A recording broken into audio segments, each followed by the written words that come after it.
Welcome everybody again to the next episode of One Town, One Community. I'm Amelia. I'm joined today by Casey from Nourish. Hello. Hello. How are you today? I'm well. How are you? I'm well as well.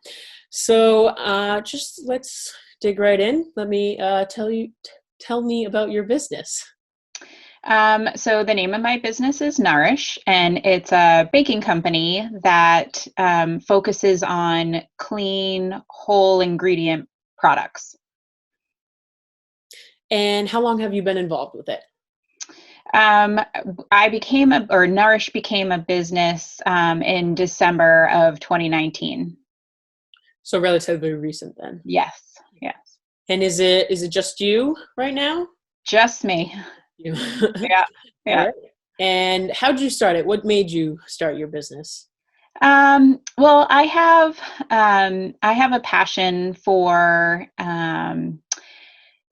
eating, first of all, and I wanted to create something that was not only good for your body, but also tasted really well. I feel like a lot of the stuff that I was buying at the grocery store or wherever really fell short for me in the taste department. And if I found something that tasted really good, it didn't have the ingredients I was looking for, or perhaps they were marketed as having the ingredients I was looking for. But once I flipped over that label, there were things in there that I just didn't want to put in my body. So I decided to take matters into my own hands and create some stuff that was something that really jived with what I wanted to eat. Awesome. Great. So you told me earlier that you're the owner, and so you have no other employees. Not currently, no. But you do everything. I do everything. Yep. So where do you bake your products? I'm a cottage kitchen licensed here in Norfolk, so I do it out of my home. Okay, great, awesome. Yeah, it makes my commute to work really awesome. Great. What would you say is your overall goal of your business?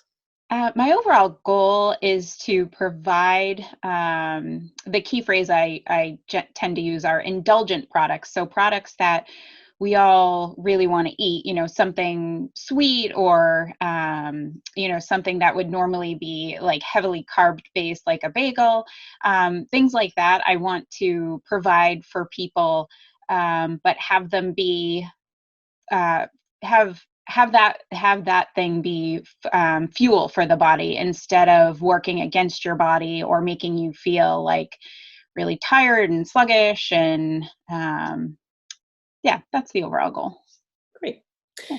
And how do you come up with your recipes? You make them up yourself? Yeah, so sometimes I do a lot. Most of the time, I spend a lot of time looking up recipes, and I'll find things that sound good, or the combination of the ingredients sound good, but then I will tweak those ingredients to use ingredients that I feel like are just better, better for your body, better utilized by your body. So they're recipes that are out there, but they're tweaked by me. Awesome. And I know I was reading through your ingredient list on your website, and I know you have a lot of specialized ingredients in there, like a lot of almond flour, a lot of almond-based products. Where is it hard to find those products? Where do you get those normally? No, most of the products, I would say the vast majority of the products nowadays are fairly easy to find. There are restrictions on me because I am a licensed wholesale cottage kitchen. I can only buy from wholesale retailers. So I have to be careful where I buy from. But today's day and age, I can get most of them without it being a huge issue. The one thing that I have spent a lot of time researching and trying to find, and the other piece of this is I have to also make it cost effective for the public. So I spend a lot of time trying to find these ingredients, which tend to be more expensive, but I have to find them, at a better price. But the one that is a little bit difficult to come across is the chocolate that I use, because I don't use any cane sugar in anything. But sugar, chocolate as we know it, in general, in things that you buy, is made or processed with cane sugar. And if it's sugar free, then they use some sort of processed version of a sweetener, which I don't use anything processed or chemicals. So it took me a while to find a chocolate that only has two ingredients, and it's not cane sugar. It's sweetened with coconut sugar, actually. So, yeah. So you mentioned that you are a Norfolk resident. I am. So how long have you lived in Norfolk for? My family and we have lived in Norfolk. It'll be 9 years this August. Great. And is there something special about the Norfolk community today to you? Norfolk is very special to me. I grew up in a small town not far from here, and it reminds me, both my husband and I grew up in small towns, and we wanted to raise our children in a town similar to that. And my husband knew Norfolk really well. And he's the one who suggested it when we were looking for a house. And, the first time I came here and started looking at homes, I just fell in love with it. It's so quaint and peaceful, but I don't feel like I'm totally isolated or secluded or in the middle of nowhere. And then I met the people here, and, I have to say, my neighbors, all the people I meet, it's other store owners and, the police officers, firefighters, everybody I've ever met has always been so genuine and kind and thoughtful, just good people. There's just, I feel like we're surrounded by good people who really have a sense of community, who care about the town, and care about the people in it. Do you have any favorite places in Norfolk? Places like to go and just be, or businesses? Just to go and be. Just to go and be. Definitely Stony Brook is one of my favorite. I love to take, my husband and I love to take the kids there and just walk around and enjoy. I'm a big nature person, so I feel really calm and together and whole there. So that's probably my favorite place in Norfolk. Awesome. Yeah.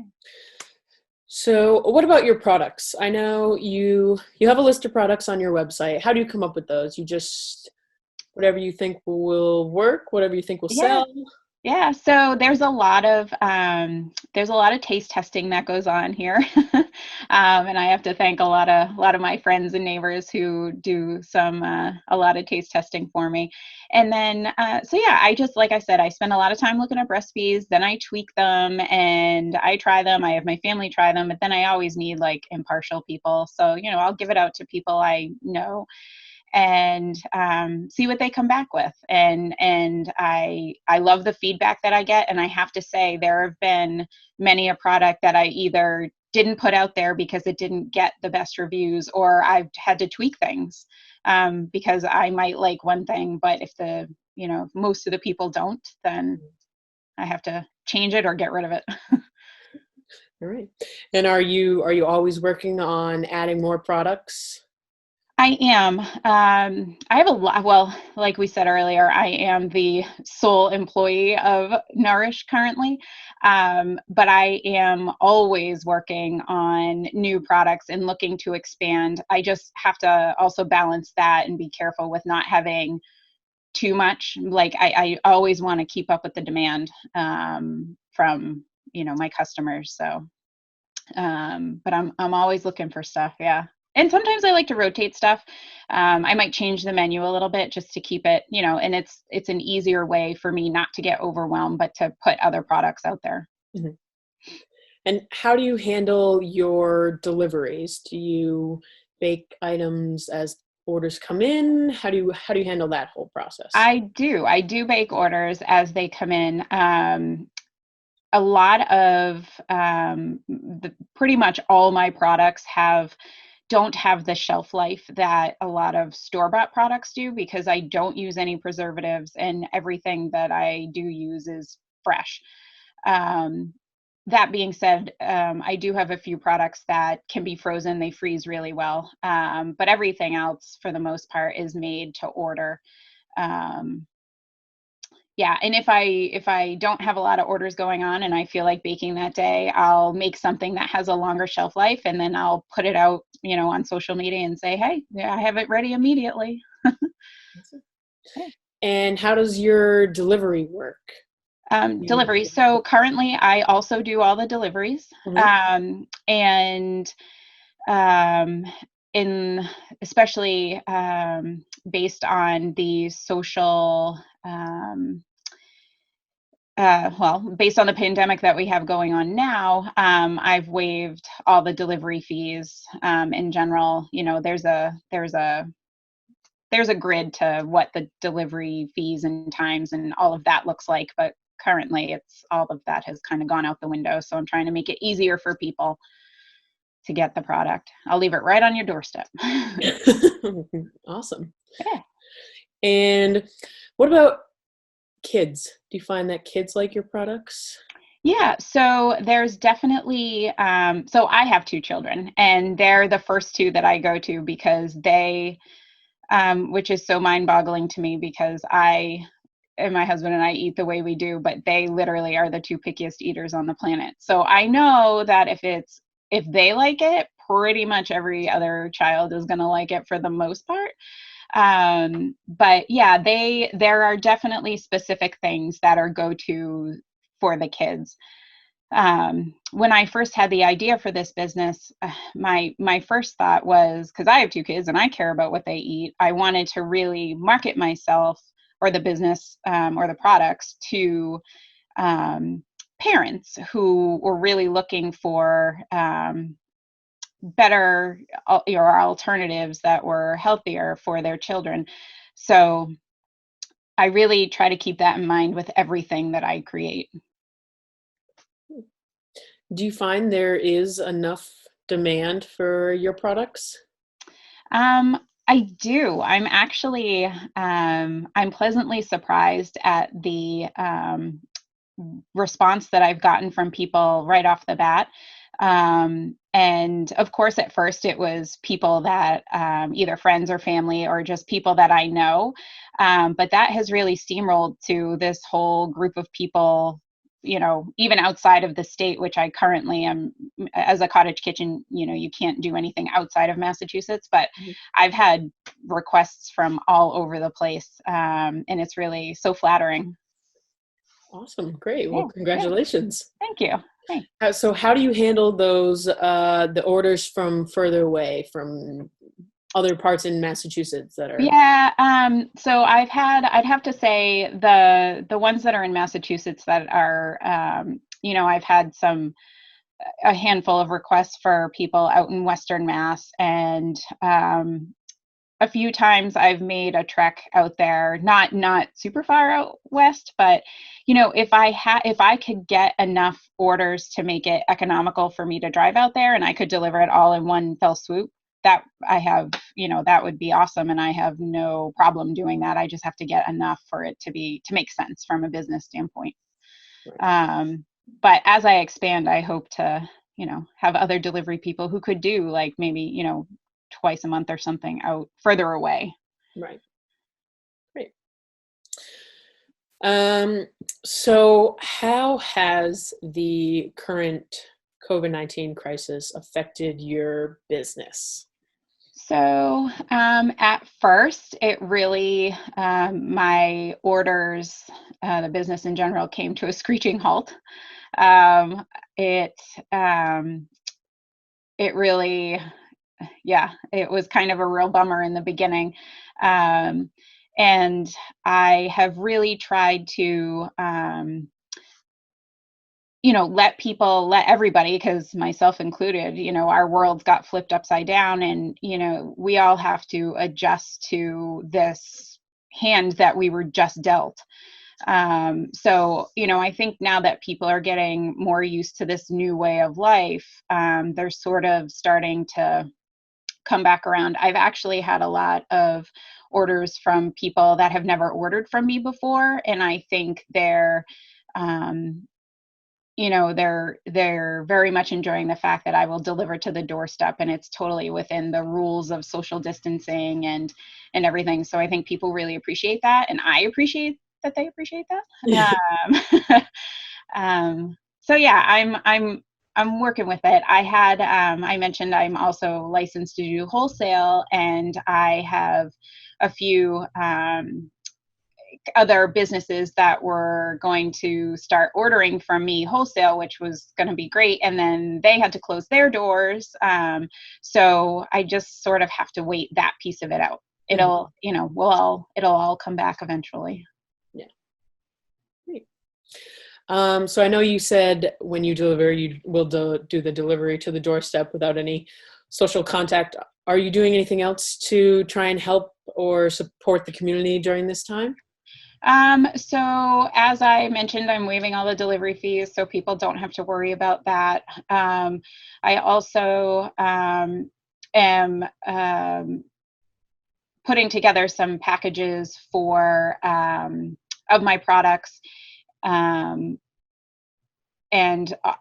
putting those together for first responders, nurses, grocery store workers, teachers, all those people that are really working super hard and in a different way than what they're used to doing, to make, the general public's life a little better. Great. Awesome. Yeah. Well, I appreciate you taking time out of your day to talk to me. Before I wrap things up, is there anything else you want to say? Any last words or? I would just like to say thank you for having me. It was nice to be able to talk a little bit about my passion, and something that I hope is going to be to help Norfolk be that much more awesome. Yeah, But great. thank you. Yeah, thank you. I appreciate you coming on and talking to me today. All right. Take care. Be well. Stay well. You as well. Thank you.